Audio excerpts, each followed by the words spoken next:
Some men wound you with their fists.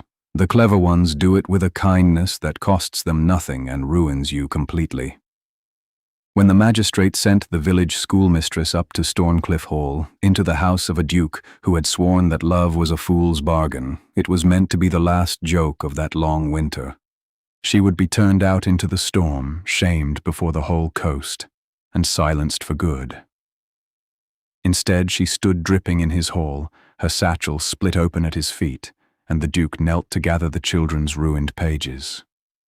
The storm had been building over the North Sea since dawn, and by the time the fish cart carried Verity Fenwick up the cliff road, the rain had turned sideways and mean. She sat wedged between two empty herring barrels, her knees drawn up, a leather satchel clutched against her chest as though it were a living thing she meant to keep warm. Inside it were 40 copybooks, the whole of her small school pressed flat and tied with string, the careful letters of 40 children who could not yet spell the word future, but were learning it all the same. Verity was 26 years old. She had a plain, steady face, hair the color of wet straw pinned back without vanity, and eyes of a pale sea green that missed very little. Her cloak had been good wool once, in another woman's life. Now it was thin at the elbows and darker at the shoulders where the wet always found her first. She had 3 shillings and a few coppers knotted into a handkerchief in her pocket, and that was the sum of everything she owned that was not borrowed or given. She did not want to be on this road. No one summoned to Storncliffe Hall wanted to be on this road. The letter had come 2 days before, folded thick and sealed with the heavy black wax of Sir Cuthbert Pike, magistrate of the district and chief trustee of the parish school. Miss Fenwick was to present herself at the hall to answer for the management of the school accounts. That was all it said. But Verity had read it 4 times by candlelight and understood the parts it did not say. She had asked too many questions. That was her crime. For 3 winters the children had sat cold. The endowment left by the old Duchess was meant to buy coal and slates and bread for the poorest of them, and for 3 winters the coal had come late and thin, or not at all, while Sir Cuthbert grew stout and bought himself a second carriage. In the autumn, Verity had gone quietly to the ledger kept at the parish house, and she had seen the shape of the theft the way a teacher sees a copied sum, the answer right, but the working impossible. She had said nothing to anyone. But she had asked the coal merchant one careful question, and the coal merchant, it seemed, had a loose and frightened tongue. Now she was being sent up the hill to the one man in the county who could ruin her with a single sentence. Verity was not a fool. She knew the Duke of Storncliffe by reputation, as everyone on the coast did. Ambrose, they called him behind their hands, the fool's bargain duke. 10 years past, he had been the great catch of the season, and a beautiful woman had left him standing at the altar before half of London and walked out on the arm of a richer man, laughing as she went. From that day he had told the world, in a line that travelled the length of the county, that love was a fool's bargain, and only fools kept paying it. And within the past year some fresh grief had come to him, a death in the family that no one on the coast knew the whole of, after which he had shut himself deeper inside Storncliffe than ever and let no living soul past his gate. He saw no one. He turned merchants from his gate and let bishops wait in the rain. And Sir Cuthbert Pike, who was clever in the way that cruel men are clever, had guessed exactly what such a man would do with a poor plain schoolmistress sent to his door with an impertinent errand and a satchel full of children's scribbling. He would throw her out, and by the next market day the whole coast would know that the Fenwick woman had gone up to Storncliffe and been cast into the storm like a beggar.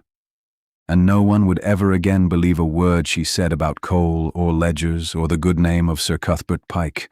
Her ruin and her silence bought for the price of a wax seal. She could have refused to come, but refusing a magistrate was its own kind of ruin, and the school was the only thing in the world that belonged to her. If she lost it, she lost the 40 small reasons she had to rise in the cold each morning. So she had put on her one good cloak, which was no longer good, and climbed onto the fish cart and let the storm carry her up to the house on the cliff. The cart could go no further than the broken gate. The driver would not take his horse onto the Duke's ground, and he would not meet her eye when she paid him a precious copper. Verity climbed down into the mud and the wind, tucked the satchel beneath her cloak, and looked up. Storncliff Hall stood black against a blacker sky, a long, cold house of sea-grey stone set so near the cliff edge that the spray of the great waves below rose up and mingled with the rain. No warm windows, no welcome. Only one dim light burning high in a far wing, and the sound of the sea working at the rock like something patient and hungry. Verity Fenwick pulled her hood tight, gripped the copybooks of 40 cold children against her heart, and walked toward the door. The door was oak, black with age and salt, and it had no knocker shaped like anything friendly. Verity struck it 3 times with her fist and waited while the wind pulled at her cloak and the rain ran off her hood in a thin, steady rope. For a long while there was nothing but the sea. Then a bolt drew back, and another, and the door opened the width of a stern face. The man who looked out at her was old and narrow, dressed in black that had been brushed with great care.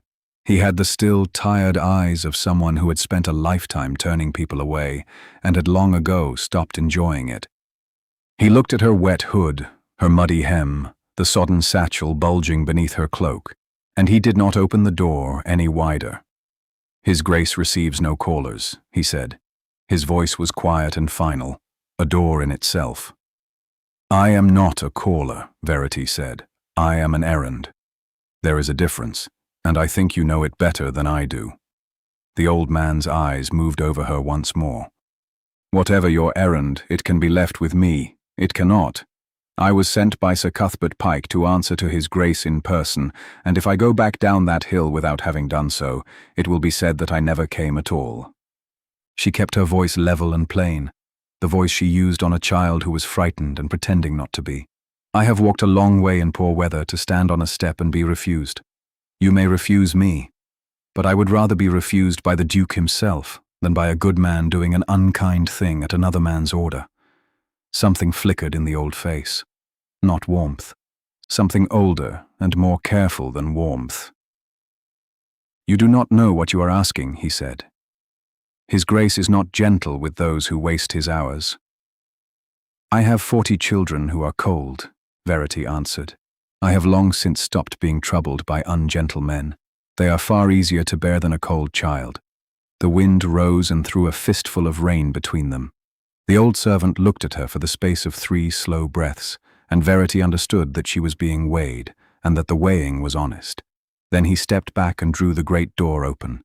"Wait within," he said. "Touch nothing. Drip where the floor is stone and not where it is wood."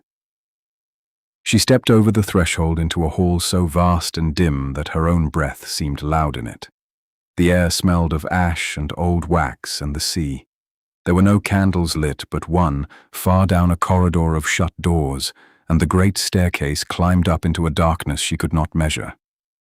It was a house that had decided some years ago to stop expecting anyone. The old man took a single lamp from a table and did not offer to take her cloak. "Your name," he said. "Verity Fenwick, schoolmistress of Blacksands." "I am Truscott," he said, as though the information were a small and unwilling gift. "Follow. Stay a pace behind. And Miss Fenwick." He paused, the lamp throwing his long shadow up the wall. "Whatever he says to you, do not let him see that it lands. It is the one thing he cannot forgive. Being watched while he wounds." He turned and walked into the dark, and Verity, gripping the copybooks of 40 cold children against her heart, followed the small, swinging light down the long corridor toward a set of tall, closed doors, behind which a low fire burned, and the most feared man on the coast did not yet know that she was coming. The tall doors opened, and Truscott stood aside. "Miss Verity Fenwick," he said into the dark, "of Blacksands, Your Grace." The room beyond ran long and high, walled floor to ceiling in books that no one seemed to have touched in years. A single fire had burned itself down to a sullen orange in the great hearth, and at the far end 3 tall windows held nothing but the black heave of the sea and the rain unraveling down the glass. It was a room that had been kept and not lived in. The air held no scent of pipe smoke or supper or dog, only cold stone and old leather, and faint beneath it, the salt. The Duke stood at the middle window with his back to her. He was tall, and he was still, and the stillness was the first thing she understood about him, the way one understands deep water before one learns its depth. He wore no color at all, only charcoal and black, as though he had dressed for a morning he did not expect to end. His dark hair was cut close and had gone silver at the temples, though his back was straight and unbent. He did not turn when Truscott spoke. He did not turn when the door closed behind her. He let her stand and drip and wait, and the waiting was its own kind of message, and Verity received it and set it quietly aside.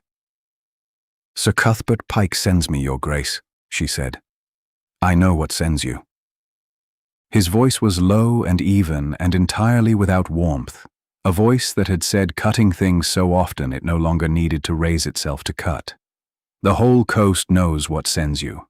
A schoolmistress with a grievance and a satchel come up my hill to make herself important." He turned at last. "I am told you would not be refused at my door. How brave, how very tiresome." His eyes were a pale grey, the grey of the stone the house was built from, and there was nothing behind them a person might take hold of. She had faced cold men before. She had not faced one who had made a religion of it. "I was told to present myself," she said. "I present myself, then present your grievance, and go." She stepped forward to draw the letter from beneath her cloak, and the sea-soaked string that held her satchel closed, worn thin by the long, wet road, chose that exact moment to give. It parted without a sound. The flap fell open, and 40 copybooks slid out and struck the floor and fanned across the dark boards between them. 40 small stitched booklets swollen with rain, their pages fallen open to the careful crooked letters of children learning to write their own names: Peter, Susan, little Tom, who made his letter S the wrong way round. They lay there in the firelight like something spilled from a wound. Verity's heart dropped through the floor. This was the moment. This was where the great cold man would look down at the children's ruined scribbling and laugh, and turn her out into the storm, and Sir Cuthbert Pike would have his morning after all. She bent to gather them, but the Duke had already moved.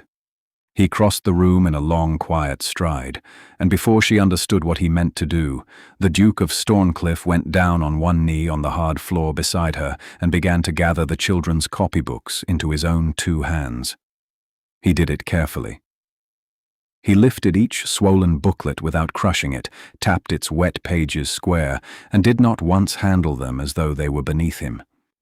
He looked at them, in truth, as though they were the only real things that had entered his house in a very long while.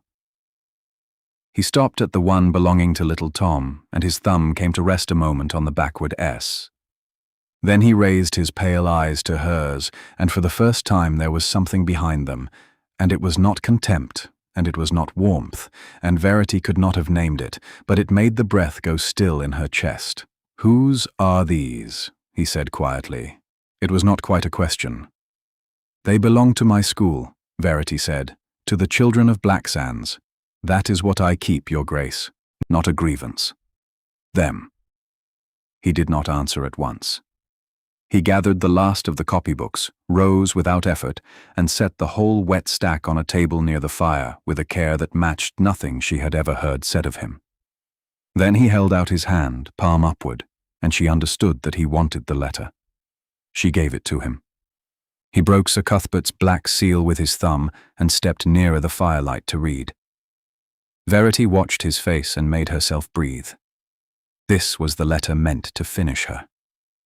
She did not know its exact words, but she knew their purpose, and she had spent the whole ride up the cliff preparing to hear them read aloud in a cold man's flat voice while she kept her chin level.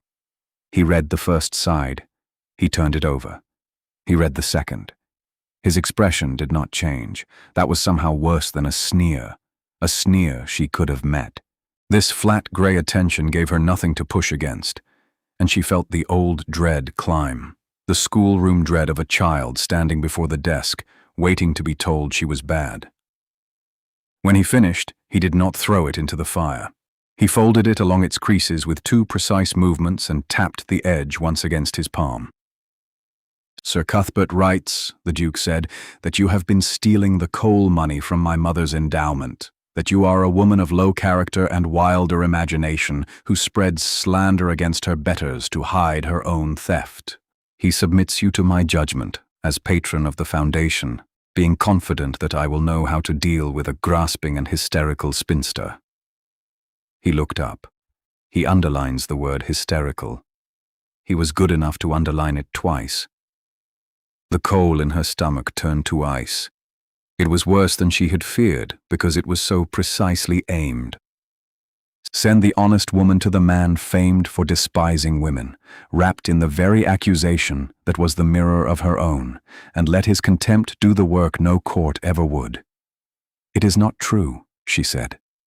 Her voice came out steady, which surprised her. "I can prove every part of it false, and I can prove who the coal money truly feeds. But I do not expect you to take the word of a grasping and hysterical spinster over the seal of a magistrate, so I will only say that it is not true and let you throw me out on schedule." For a long moment there was nothing in the room but the fire and the sea. Then the Duke did a thing she had not braced for at all. He set the letter down on the table beside the copybooks, and he looked at her with those pale eyes gone suddenly sharp, and something in his still face shifted the way ice shifts an instant before it breaks. "This letter," he said softly, "was not written to inform me of anything. It was written to be believed by a particular kind of man. A man who holds that every woman who wants something is a liar, and every woman who stands cold and wet and unlovely on his floor is beneath his notice, and who will therefore perform the writer's cruelty for him and call it justice." His jaw tightened. "Sir Cuthbert Pike sent you up my hill because he was entirely certain of what I am." He took one step closer, and his voice dropped lower still. "I find," he said, "that I do not care to be so easily used." He did not offer her a chair, and she did not ask for one. But he crossed to the hearth, took up the iron poker and woke the sunken fire until it threw a real and living heat into the room. He did it without a word, the way a man writes a picture that hangs crooked, as though the cold on her were simply an error he had decided to correct. "You may sit," he said, his back to her. "You have come a long way to be slandered by post. You need not stand for it as well." There was a low chair near the fire. She lowered herself into it, because her legs had already decided the matter, and the warmth crept into her hands and made them ache. "The coal," he said. "You say you can prove where the money goes. Prove it." So she told him, plainly, in the voice she kept for a lesson that mattered. His mother's endowment paid the trustee £12 each quarter for coal, slates, and bread. She had seen the trustee's ledger with her own eyes, for she kept the school's own book and was entitled to look, and the ledger swore the full £12 spent. But she bought the slates herself, and knew to the penny what slates cost, and she had asked Yarrow the coal merchant, in an idle-seeming way, what the parish coal account came to across a year. Yarrow, an honest man who did not know what he was telling her, had named a figure less than half of what the book claimed. The difference, winter upon winter, came to near £30 a year. £30, the ledger said, became warmth and bread for cold children, and did not. And instead becomes what? The Duke said. A second carriage, Verity said. A cellar of good wine.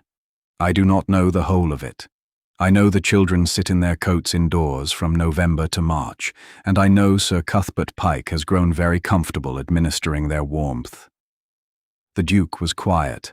She braced, out of long habit, for the question that meant she had not been believed, the "how dare you, the you have misread it, girl." It did not come. Instead he said, "You went to the coal merchant, and not to the magistrate or a newspaper. You checked the sum against the world, quietly, and told no one, and waited. Why? Because a woman who accuses a magistrate and cannot yet prove it has ruined herself and saved him the trouble," Verity said. "I wanted the thing whole before I spoke it. I am a schoolmistress, Your Grace. I do not set a child a sum until I am sure of the answer myself. Something moved across the Duke's face, brief as a fish beneath dark water, and was gone. He walked to the tall window and stood looking out at the black glass, at the rain, at the sea he could hear but not see. "If I send you back down that hill tonight," he said, "what becomes of you?" "He ruins me," she said. "By the Sabbath it will be told from Blacksands to the county town that the Fenwick woman went up to Storncliffe with lies and a satchel and was cast out for a thief and a madwoman. No one will let me near a child again. That was the whole design, your grace. My ruin and my silence bought in a single afternoon. You were only meant to be the hand that did it." "Yes," he said. "I had gathered as much."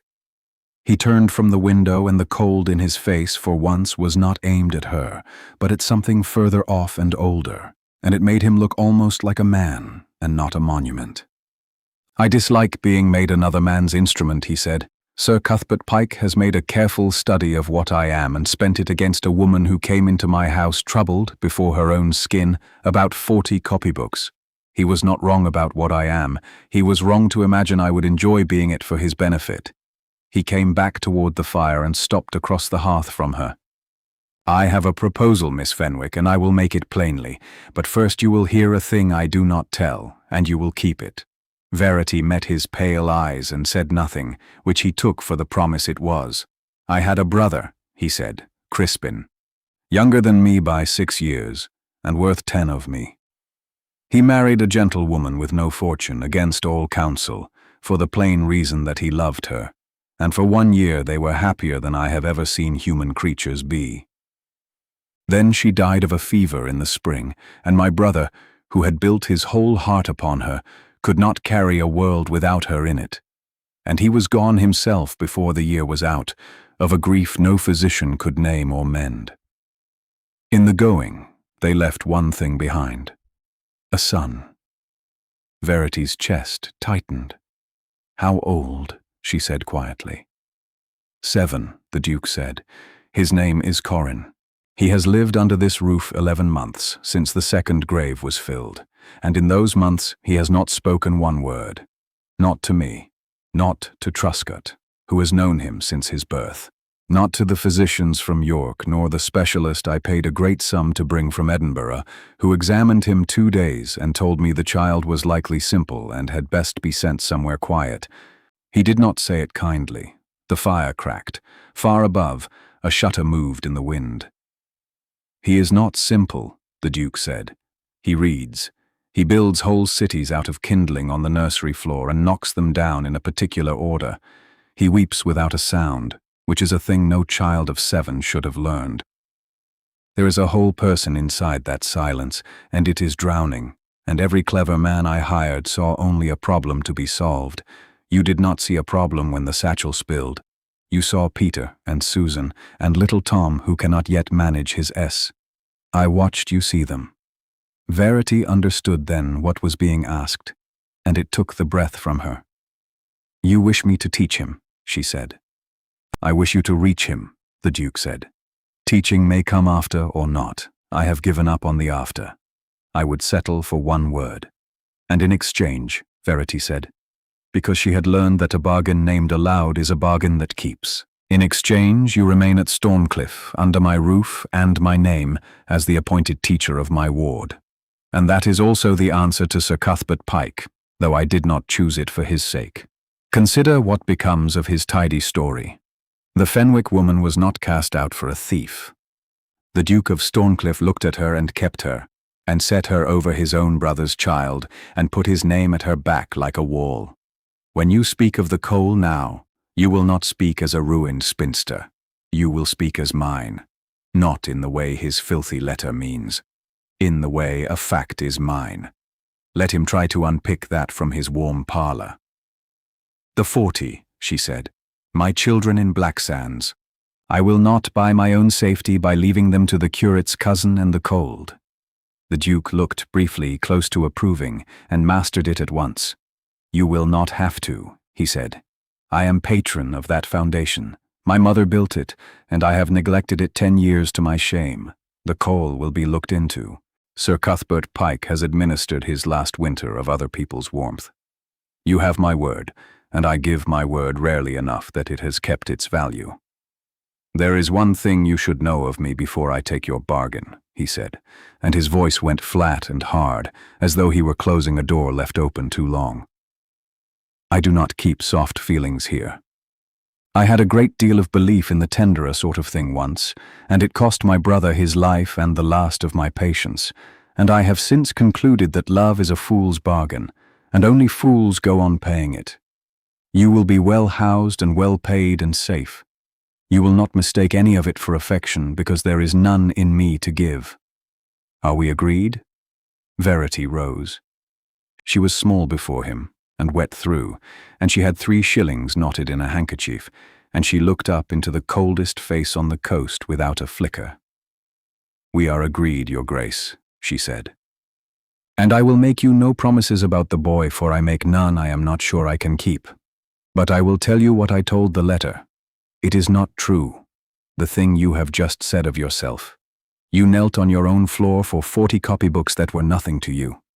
A man with none of the tenderer sort of thing left in him does not do that. He steps over them. The Duke did not answer. He looked at her a long moment, and the sea worked at the rock below, and the single candle guttered. Truscott will show you your room, he said at last, and his voice was not quite steady, and both of them pretended not to notice. You will meet the boy tomorrow, after breakfast, in the nursery on the 3rd floor. He turned to the black window so she could no longer see his face. And Miss Fenwick. The last 3 who tried to teach him did not last a week. The boy has a way of making a person feel the full size of their own helplessness. Do not go up those stairs tomorrow unless you mean to come back down them again. The nursery on the 3rd floor was too large for one small boy.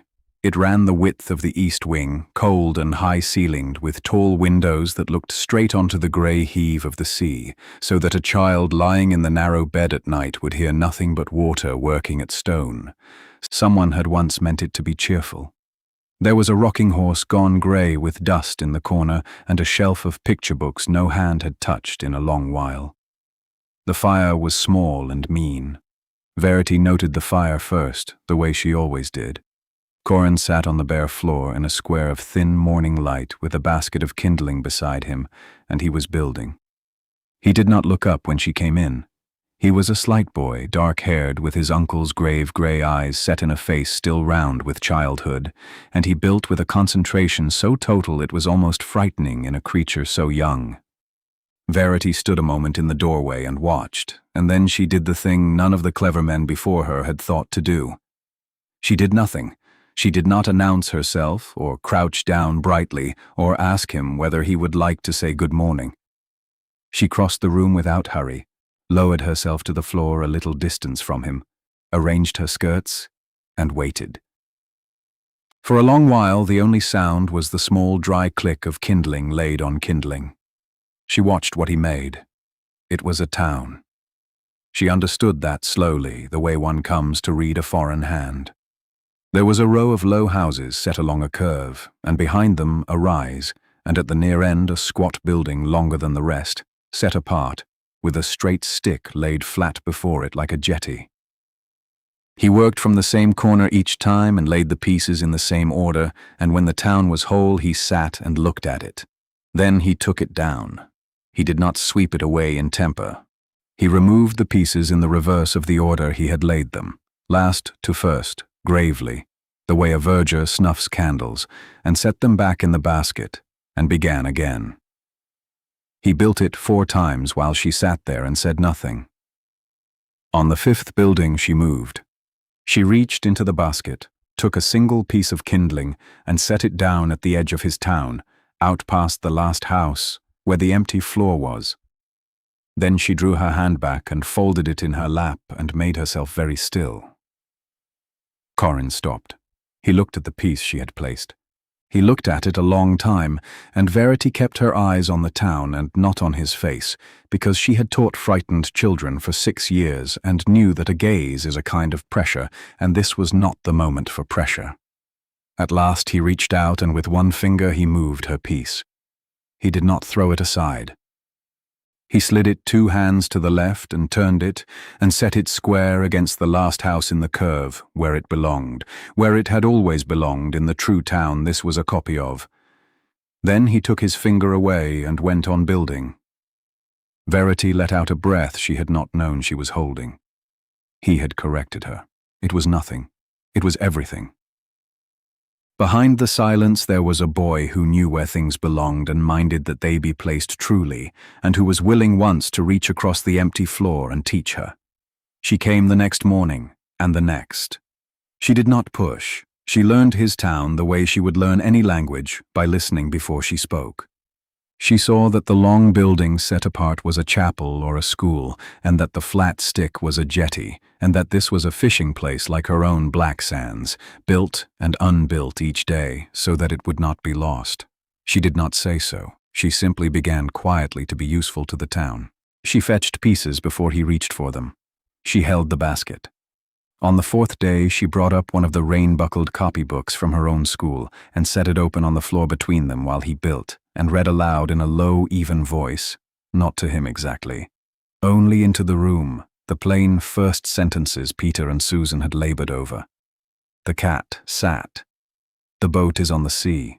The sun is warm. Corin built and listened and did not leave. By the end of the first week, he had begun to hand her pieces. He would build to a certain point, then hold a piece out to the side without looking, into the air between them, and wait. And she would take it and place it where she had learned it must go, and he would watch to see her do it rightly and go on. It was the nearest thing to conversation she had ever had that used no words at all. She began to answer the pieces aloud. "This is the last house," she would say, taking it. "Here is the jetty where the boats come in." She named his silent town back to him, gently, one piece at a time, and he let her. She did not know that the Duke watched. He came up on the 9th morning, meaning only to see whether the newest teacher had lasted longer than the others, and he stopped in the passage outside the open nursery door, where the shadow hid him, and he saw. He saw the plain schoolmistress sitting on his nephew's cold floor with her skirts spread and a child's ruined copybook open beside her, naming a town made of firewood. He saw the boy, who had not reached for a living soul in 11 months, hold out a piece of kindling into the air. And he saw Corin, without looking, without a sound, lean the whole small weight of himself sideways until his shoulder came to rest against Verity Fenwick's arm and stay there, the way a boat comes at last against the harbour wall and is still. Verity did not move. She went on reading. But she had seen the Duke in the passage, in the corner of her sea-green eye, a tall, dark stillness against the grey stone. She saw him lift one hand and press it flat against his own mouth. She saw his shoulders go once, as though something in the architecture of him had shifted after long strain. And she saw the coldest man on the coast turn without a word and walk away down the passage, quickly, the way a man walks who does not wish to be seen at the thing that has just happened to his face. That evening, a servant brought word that the nursery fire was to be built up twice its former size, by the Duke's particular order, and that a second fire was to be lit in the small schoolroom off the nursery that had stood unheated for 11 months and kept lit, and that Miss Fenwick was to want for nothing that a child's learning might require.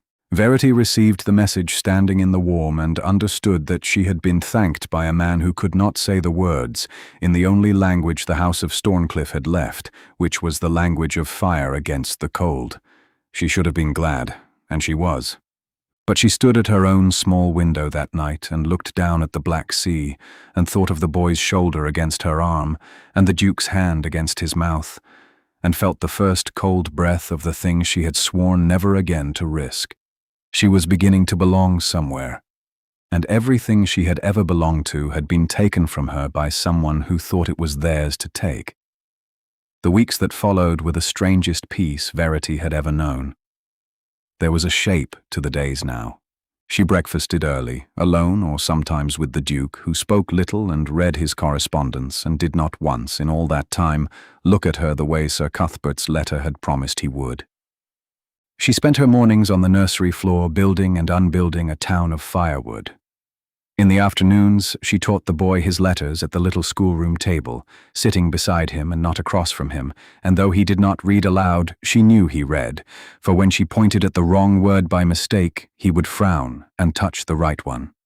The Duke had begun, without announcement, to take his own supper at a table where the boy also sat, and where, by a natural accident no one remarked upon, Miss Fenwick sat as well, so that 3 people who had each been alone in the world ate together in a warm room, while the sea went on with its old grievance against the rocks outside. She told herself it was an arrangement. She told herself she was well paid. Then, on a bright, hard morning near the end of the month, a carriage that was too fine for the coast road came up the drive, and the strange peace ended. Verity was in the schoolroom when Truscott came for her, and there was something in the old man's face she had not seen before, a tightness that was almost warning. "His Grace asks that you bring the boy down to the great parlour," he said. "And Miss Fenwick, keep the child close to you and say little, and do not leave him with the visitor on any account." He did not explain. He did not need to. She took Corin by the hand, and the boy came without protest, his small fingers curling into hers, and she felt the trust in that grip like a stone laid on her chest. The woman in the great parlour was beautiful, in the hard, expensive way of a jewel that has never warmed to any hand. She was perhaps 45, gowned in dove-grey silk that had cost more than Verity earned in a year, and she rose when they entered with a smile of such practiced sweetness that Verity distrusted it at once. "There he is," the woman breathed, pressing a gloved hand to her breast. "There is my poor dear Crispin's boy. Corin, my darling. Do you know me? I am your cousin Sidonie." She advanced, arms opening. Corin stepped behind Verity's skirts and did not come out. Lady Sidonie Vane stopped.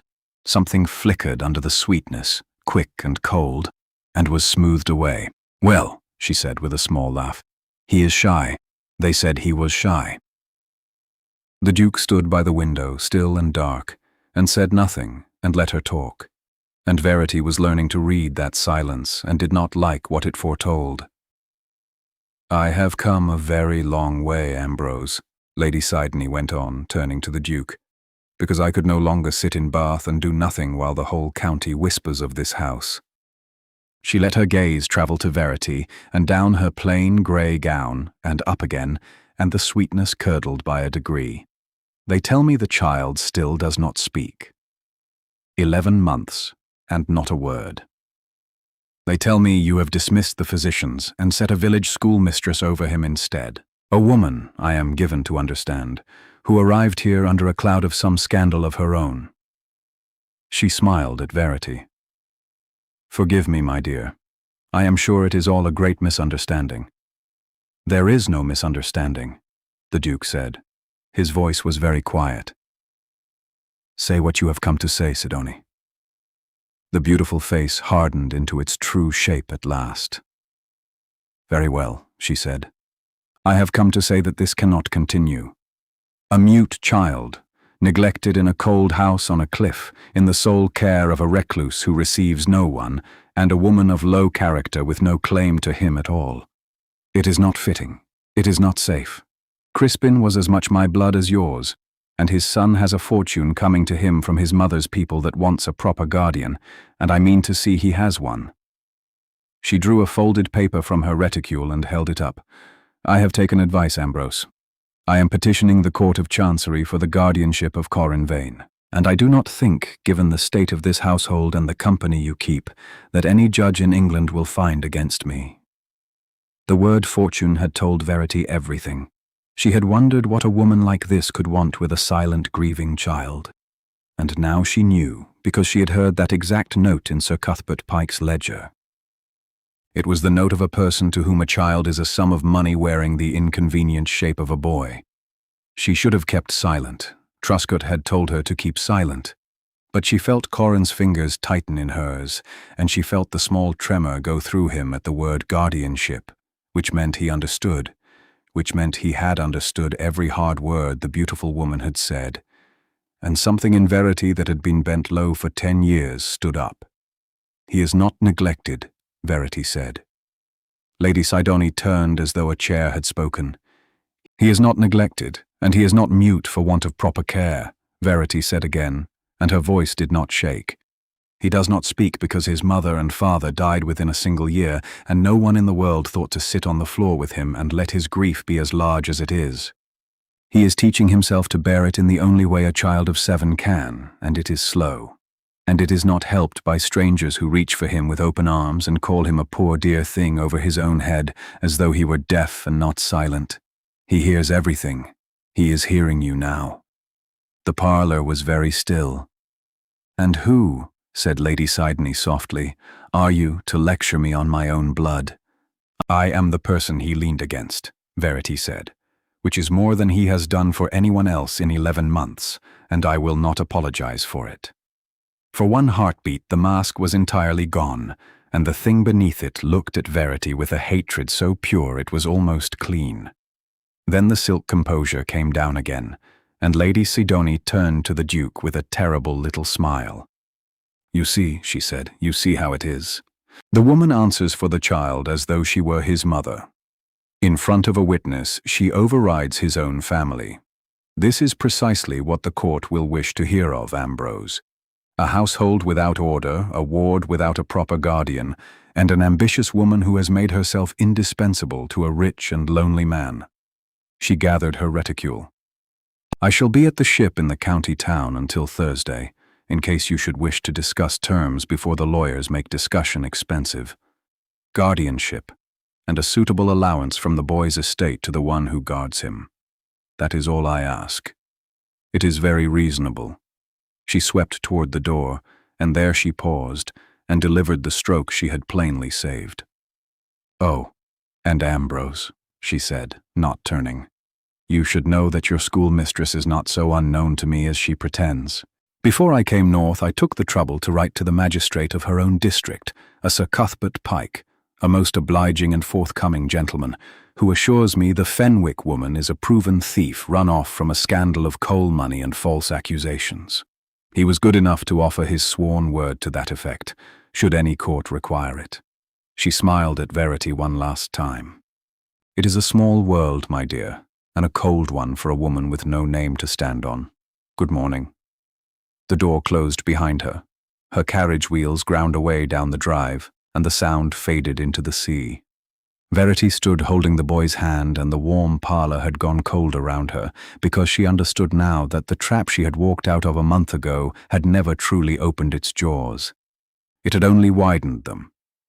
Sir Cuthbert Pike, whom she had thought outrun, had found a richer and crueler ally, and between the two of them they no longer wanted only her silence. They wanted the child. She looked up at the Duke. He had not moved from the window through the whole of it, but his pale eyes were fixed on the door where Lady Sidoni had gone, and his face was no longer cold at all. It was the face of a man looking at last upon an enemy worth the whole of his attention, and Verity, who had feared that face when it was turned on her, was suddenly and fiercely glad it was not. The Duke did not go to the county town, and he did not send for lawyers, and to Verity's growing unease he said almost nothing at all about Lady Sidoni Vane. He grew quieter instead of louder.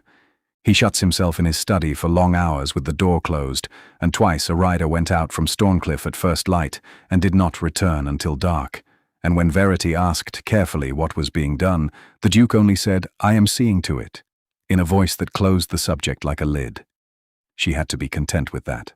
She had spent her whole life being told less than she needed to know, and she recognized the particular quality of a man protecting someone by keeping them ignorant, and she did not love it, but she understood it. Then came the night of the storm. It rose out of the sea after dark, the worst weather since the night she had first climbed the cliff, and it came with a sound the house seemed to know and dread. Verity lay awake in her narrow bed, listening to the wind find every loose slate and worry it. And at some black hour past midnight she heard, beneath the storm, another sound that did not belong to it. A door, then footsteps, uneven, on the stair. She did not know what made her rise. She told herself it was Corin, that the boy might have woken frightened, and she lit her candle and went up to the nursery in her shawl. But Corin slept, curled small under the great new blanket the Duke had ordered, his face for once smooth. It was not the boy. She came down again, and at the end of the long dark passage of the west wing she saw that a door stood open that was always closed, and a faint cold light came from within, and she went toward it, though every sensible part of her said to go back to bed. It was a bedroom, kept as a room is kept for someone expected home. A man's coat hung on the press. A book lay open, face down, on a table beside a cold pipe, as though its reader had set it aside a moment ago and would return. Everything waited.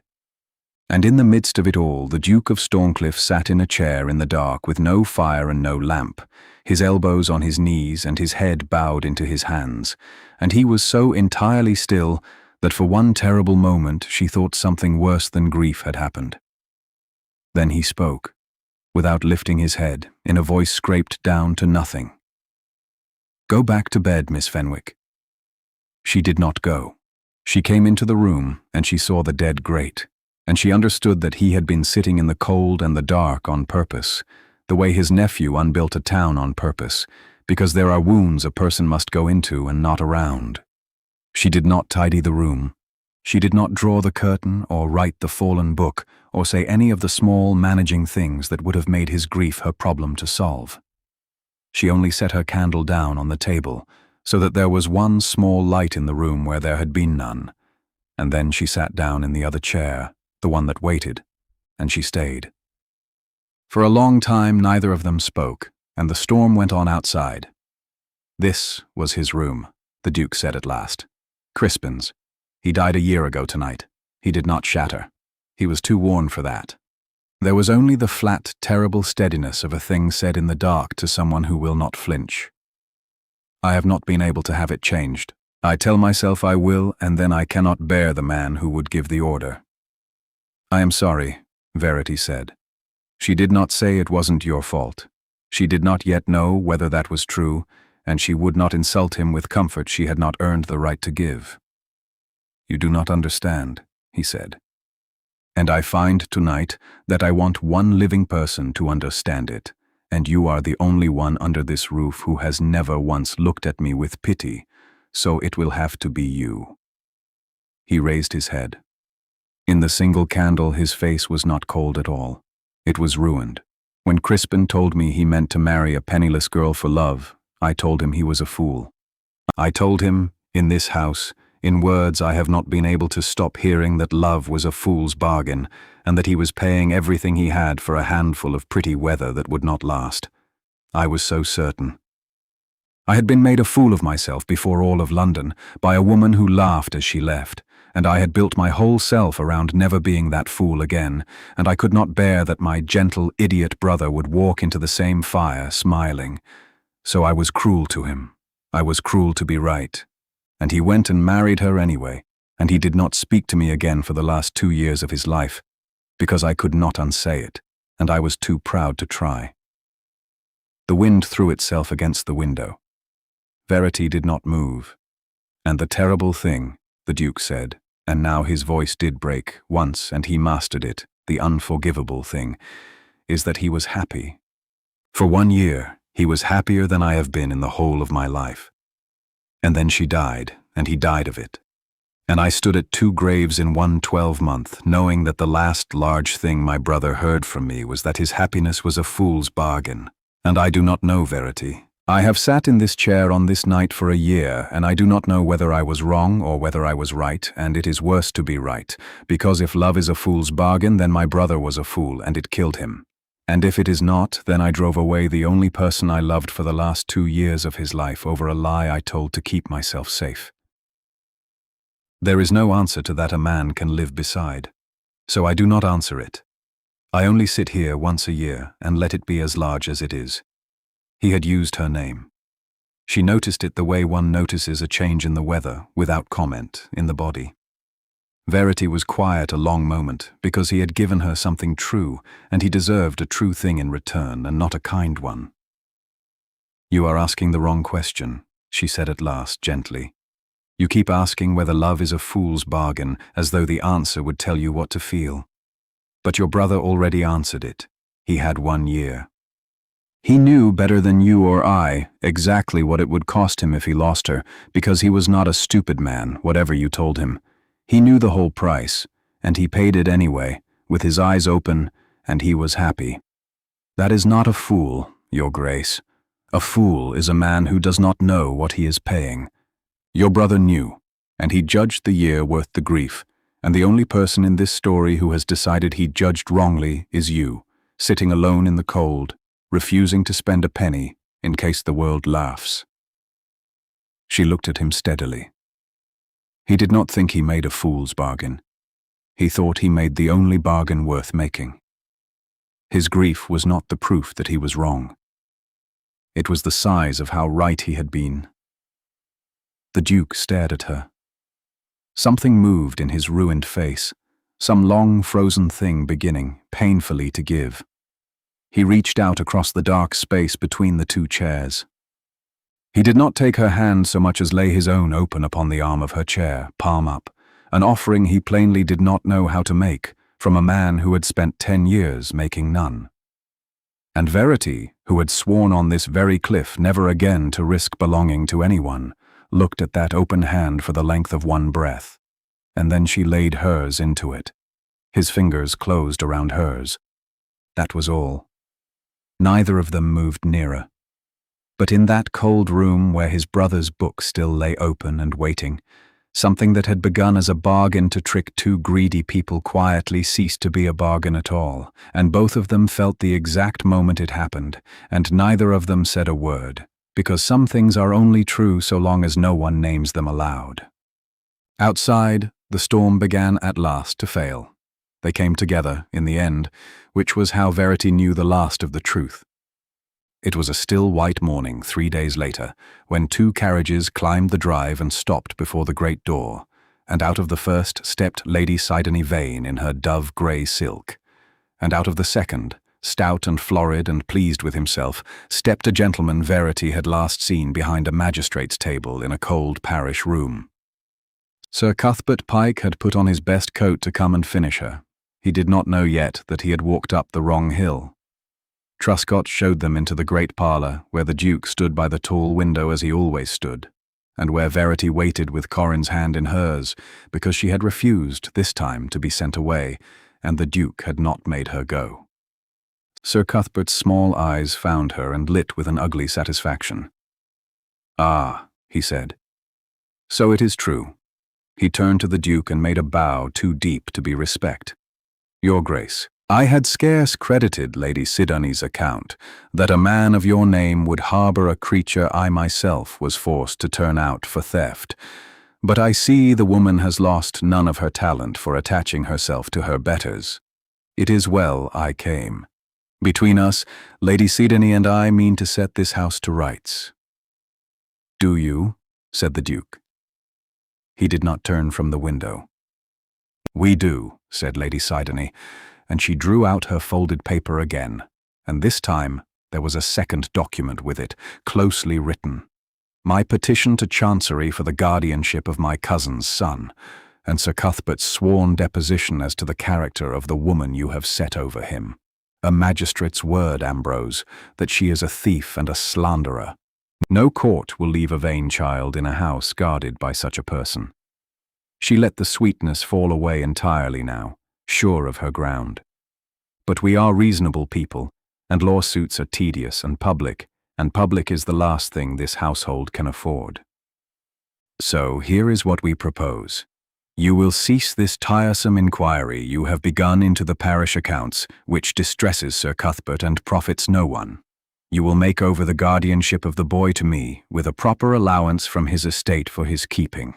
And in exchange we will burn the deposition, and the Fenwick woman may go quietly wherever such women go, and no more will be said. The child for the coal, Ambrose. It is a fair trade. Refuse it, and we ruin the woman, and we take the boy through the courts regardless, and we do it loudly." There it was, laid bare on the table between them. They would sell him the child and call it fair, if only he would let a thief go on stealing warmth from cold children, and let an honest woman be branded to buy the silence. Verity felt Corin's hand tighten in hers. She looked down. The boy was staring at Sir Cuthbert Pike with a white, fixed intensity, and she remembered, with a cold turn of the stomach, that Corin's mother had died in this county, that her small estate must have passed through some executor's hands, that a magistrate is a busy man with his fingers in many trusts, and she began dimly to see the true shape of the thing before the Duke ever spoke. The Duke turned from the window at last. "You have both said a great deal," he said, and his voice was the quietest it had ever been, which Verity now knew to be the most dangerous thing about him. "Now you will be quiet, and you will listen, because I am going to tell you what has been happening in this house while you have been writing your letters to one another." Lady Sidney's smile faltered at the word letters.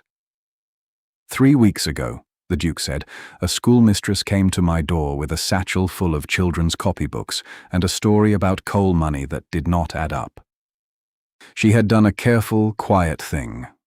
She had checked a magistrate's ledger against the honest word of a coal merchant and found a gap of near £30 a year. She told no one but me, because she is not a fool, and she handed me, without knowing it, the loose end of a thread." He took a step toward them. "I have spent 3 weeks pulling that thread. I sent my own solicitor and 2 men I trust to the parish, and to the bank at the county town, and to the offices where the estate of one Mrs. Crispin Vane, my late brother's wife, was settled after her death. Do you know what a thread like that unravels, Sir Cuthbert, when a duke pulls it and does not stop?" Sir Cuthbert Pike had gone the colour of tallow. "It unravels a magistrate," the Duke said, "who has for 6 years drawn charitable money for coal that was never bought. That alone is embezzlement of a public trust, and it hangs men lower than you. But it unravels more. It unravels an executor who helped himself to the estate of a dead young woman whose only heir was a grieving child, too silent to accuse him. And it unravels, most recently, a correspondence." He lifted a small bundle of letters from the table at his side, tied with plain string, and Lady Sidney made a sound. "Your letters, madam. To him, and his to you.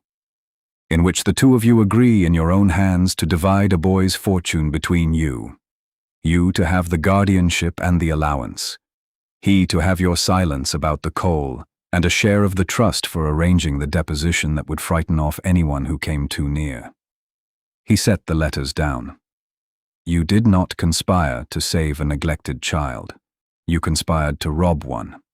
And you were good enough to do it in writing." The room had gone entirely silent, but for the fire.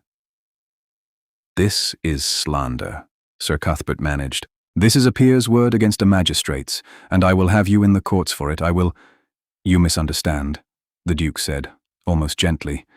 "It is not my word against yours. 3 days ago I laid the whole of it, the ledgers, the bank drafts, the settlement of my sister-in-law's estate, and your letters, before the Lord Lieutenant of the county, who is an honest man and an old friend of my father's, and before a King's Council down from London. Your own clerk, Sir Cuthbert, a young man with a conscience and a wish not to hang beside you, has given a sworn statement and will give more. A warrant was sworn out yesterday." He looked past them, toward the window, where, Verity now saw, 2 riders had appeared at the foot of the drive, and were coming up at an unhurried pace, and one of them wore the plain dark coat of the law. "It is, I am afraid, already done. It was done before you left your inn this morning. You did not come here to make your bargain. You came here to be arrested somewhere convenient, and I confess I arranged the convenience because I wished to watch your faces when you understood. Lady Sidney Vane understood first.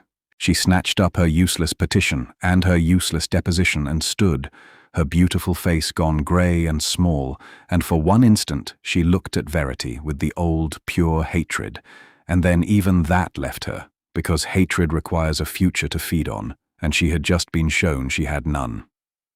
She did not curtsy.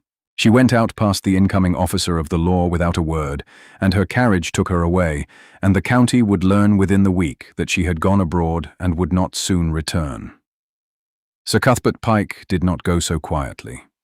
He blustered, and then he pleaded, and then when the constable's hand came down on his stout shoulder, he wept, which was a low and terrible thing to witness in a grown man who had let children shiver so that he might be warm. They took him down the steps and into the carriage that had been meant to carry him home in triumph, and the door shut on him, and the sound of the wheels faded away down the cliff road and did not come back. The great parlor was quiet. Verity found that she was shaking, though she had not moved.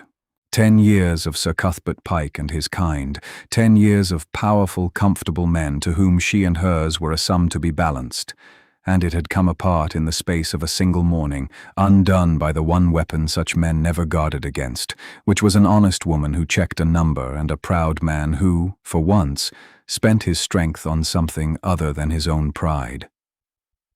She looked down. Corin was no longer staring at the door.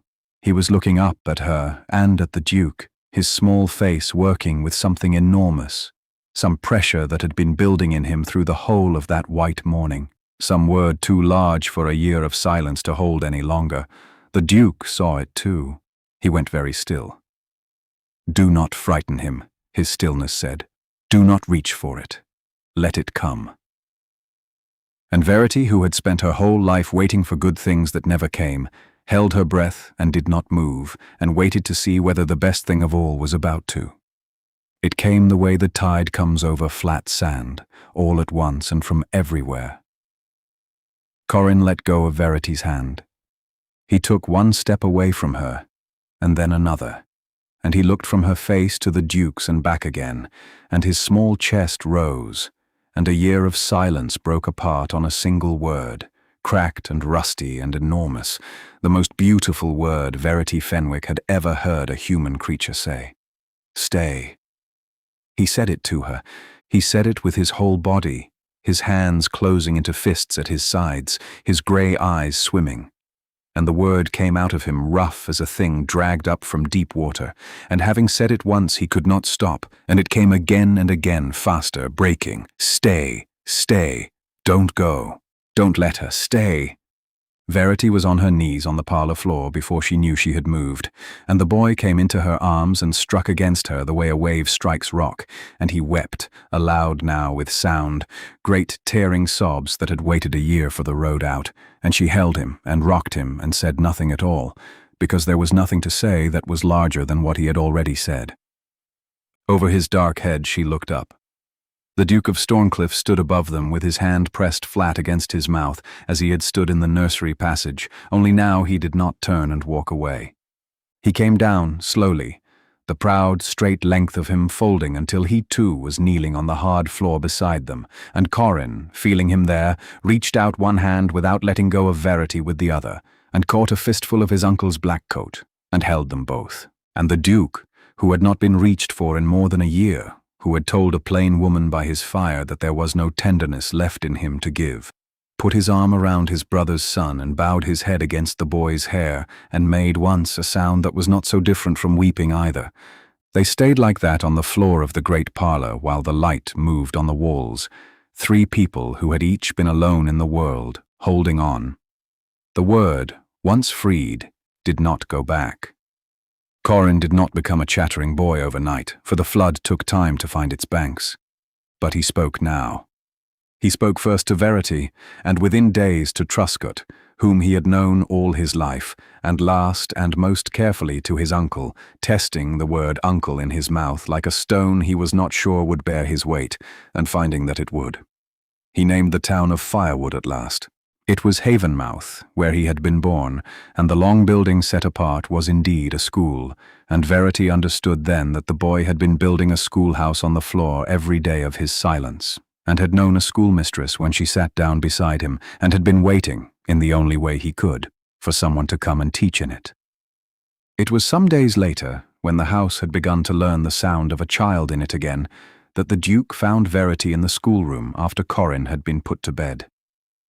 He stood in the doorway a while before he spoke, and she let him, because she had learned that this man arrived at difficult things slowly and must not be hurried.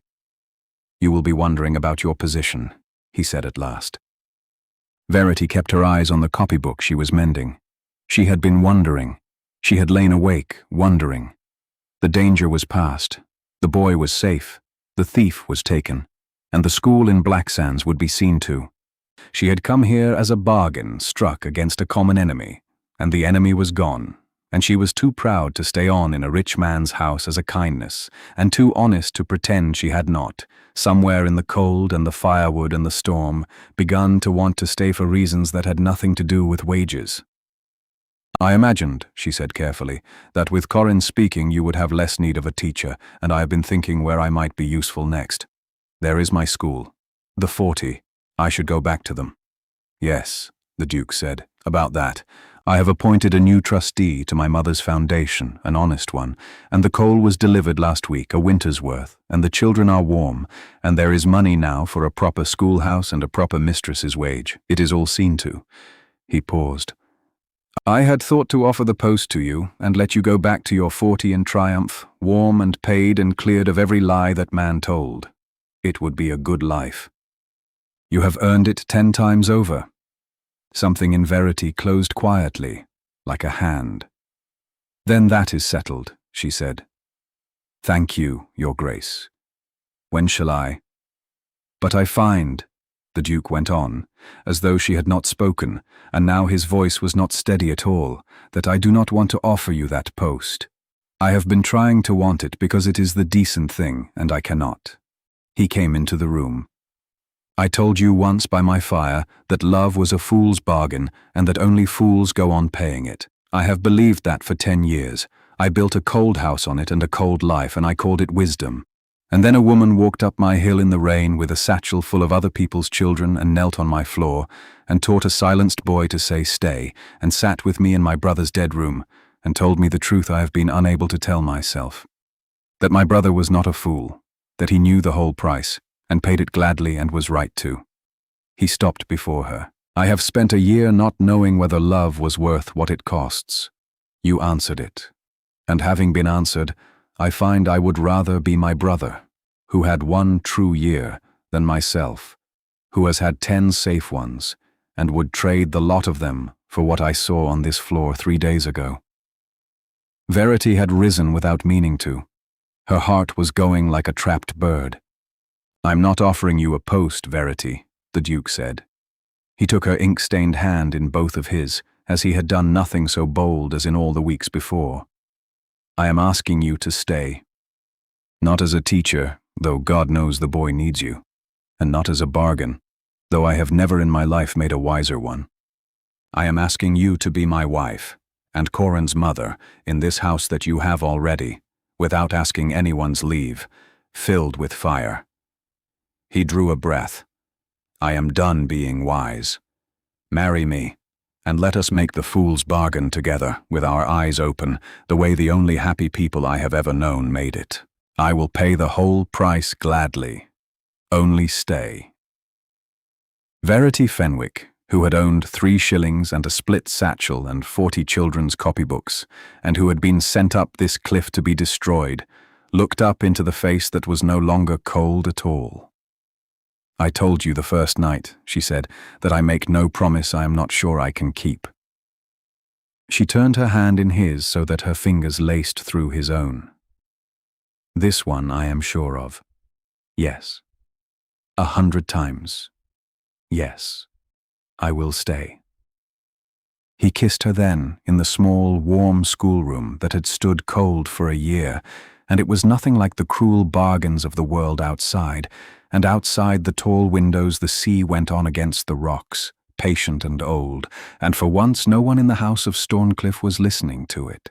They were married in the spring, in the small stone church down in the fishing village, with the whole of Black Sands crowded into the pews because the schoolmistress who had been sent away to be ruined was marrying a duke, and the 40 children sang badly and with enormous joy, and little Tom carried the ring on a cushion and did not drop it, and Corin stood up beside his uncle in a new coat, and gave his new mother away in a clear, steady voice that not a soul in that church had thought, a season ago, ever to hear. The news reached London a week later, and was not, this time, a scandal. It was a wonder. The cold Duke of Storncliffe, the fool's bargain duke who had not been seen in society for 10 years, had married a penniless village schoolmistress, and had by all accounts done it for love, and no gossip column on earth knew what to do with a thing so unfashionable and so plainly true. Sir Cuthbert Pike stood his trial at the summer assizes, and was stripped of his office and his comfort, and sent to answer for 6 winters of stolen warmth, and Lady Sidonie Vane was not heard of in England again. But no one at Storncliffe spoke much of either of them. The house had better things to speak of now, being for the first time in a decade a house with a great deal of speaking in it. If you had climbed the cliff road a year after that first storm, you would have found the windows of Storncliffe Hall lit against the dark, every one of them, and fires in rooms that had stood cold for a decade, and you would have heard, through the door where a butler no longer needed to turn anyone away, the sound of a boy reading aloud, and a woman's low correction, and a man's rare astonishing laugh. And in the great study on the desk where the Duke did his accounts, if you had looked, you would have found a single small copybook, swollen once with rain and dried flat again, kept there among the ledgers of a great estate as though it were the most valuable document in the house. It belonged to a child called Tom, down in Blacksands, who still made his letter S the wrong way round. The Duke had knelt on his own floor to gather it out of the wet on the worst night of a long cold season, before he knew a single thing about the woman it belonged to. He had never given it back. He said, when his wife teased him for it, that a man ought to keep the first thing that ever taught him he was wrong. Verity always said the same thing in return, that it had never been a fool's bargain, that it had only ever looked like one to a man sitting alone in the cold, refusing to spend. And every time she said it, the fire threw its light across a warm and crowded room, and the coldest house on the coast was by then the warmest she had ever known. If Verity and the Duke's hard-won happiness left you smiling, you know there is nothing quite like watching a quiet, stubborn heroine walk into the lion's house and thaw it from the inside out. If you loved this tender, slow-burning historical romance, please tap that like button to help the channel grow. Share this story with anyone who believes the guarded ones love hardest of all once someone finally reaches them. And do not forget to subscribe and ring the bell so you never miss our next immersive audio drama. Tell me in the comments below, what was the moment that undid you? Was it the Duke on his knees gathering the children's copybooks, the confession in the dark on the night of the storm, or the single word a silent little boy waited the better part of a year to say?